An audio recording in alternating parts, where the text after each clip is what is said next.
Hello, it's Ben back again with Hillier Audio, and today we are going to give a bit of a follow-up on the project that we undertook with the whole modular synthesis guitar thing.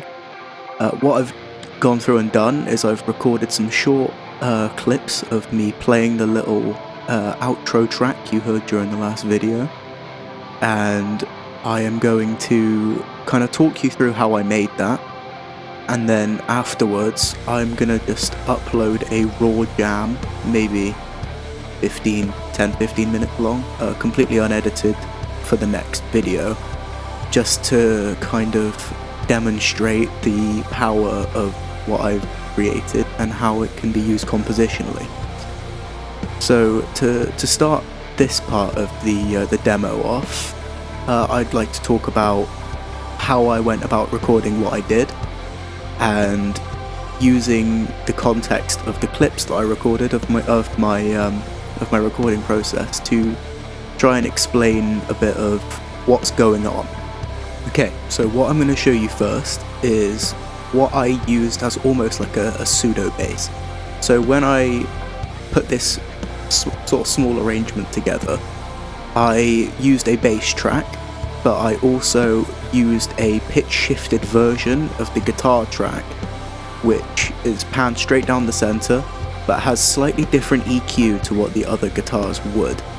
So I will show you my pedal settings, because this whole process relied very heavily on not only the software that I had designed for the piece, but also for the pitch shifter pedal which I used to create some more kind of interesting harmonic content to each part of the track. So this first section uses a setting on the pedal that I use, which I'll show shortly, which allows it to use an octave below as a harmony. So the pitch shifter section of the pedal is shifted to an octave down from regular standard guitar, and the octave down is then harmonized with another octave below that, which all this does is kind of add a lot of these not very often used harmonics to the low end of the mix. These are the settings I used for my Whammy DT pitch pedal. As you can see, the clean signal is being shifted down an entire octave. The expression pedal is just straight up down to the floor. And what this is doing is adding a lower octave harmony underneath the clean signal.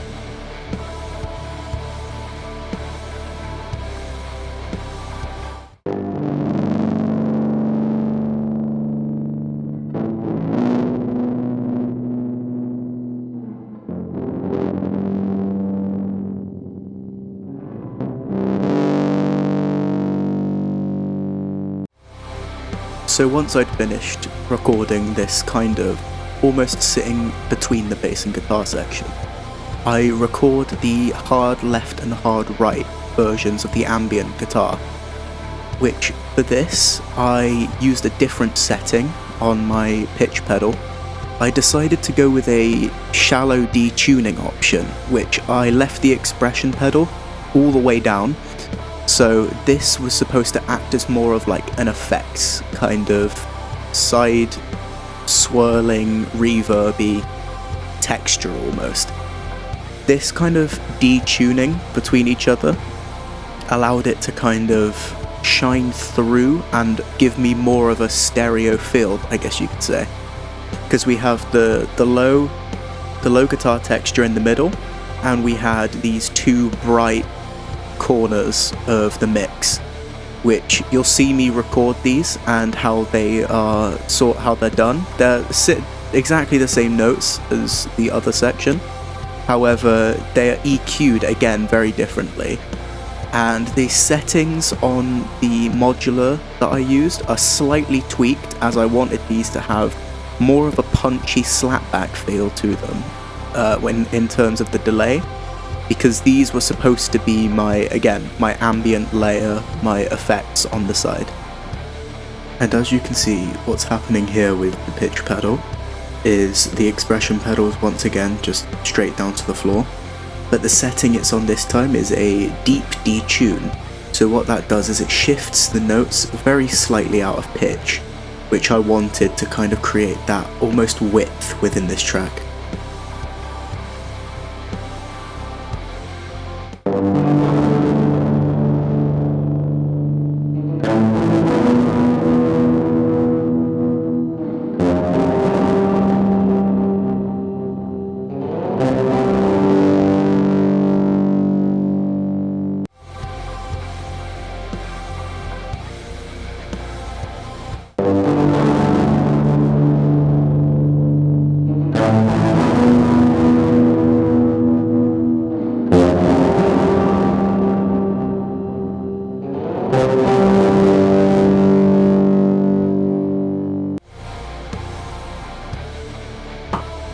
Essentially, what you can see me doing here is I am trying out some different picking methods for this section.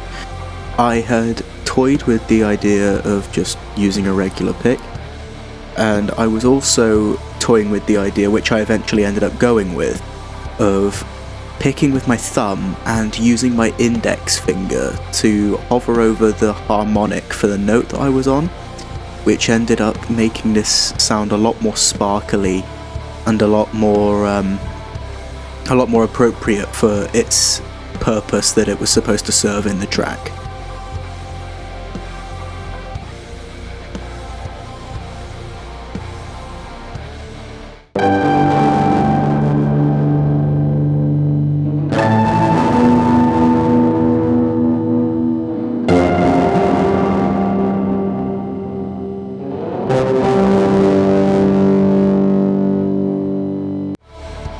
Once this almost twinkly lead was added, I decided it'd go really well with a drum loop that when it comes to songwriting, I build the drums first and go bottom up. So I have a Logic project just full of drum tracks that I haven't used yet, and I felt like the one that I had chosen for this worked for it absolutely perfectly. And with that, I simply just decided to record the drums and then a DI bass, and eventually, with a small little bit of EQ adjustment and changes, built the rest of the track.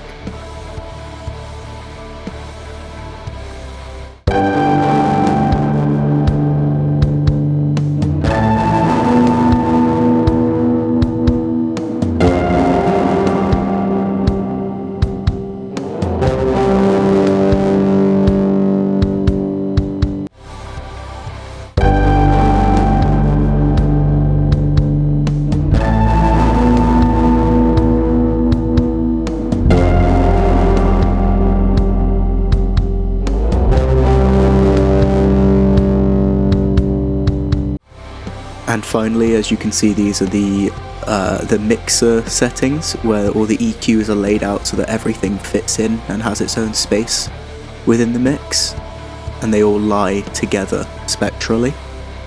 And this is the general idea for the modular that I was going for. And essentially that completes the first part of the demonstration for this little system I put together. Stay tuned for the second part, where it's going to have none of me talking. It's just going to be straight guitar playing and sound, which is what this is for. It's not, 100% musical. It's made to build an ambience, and what I've created alongside the ability to detune certain notes makes this a very interesting layer that can be used in many different situations. So thank you for watching this part of the demonstration, and stay tuned for the next section where I will just shut up and play.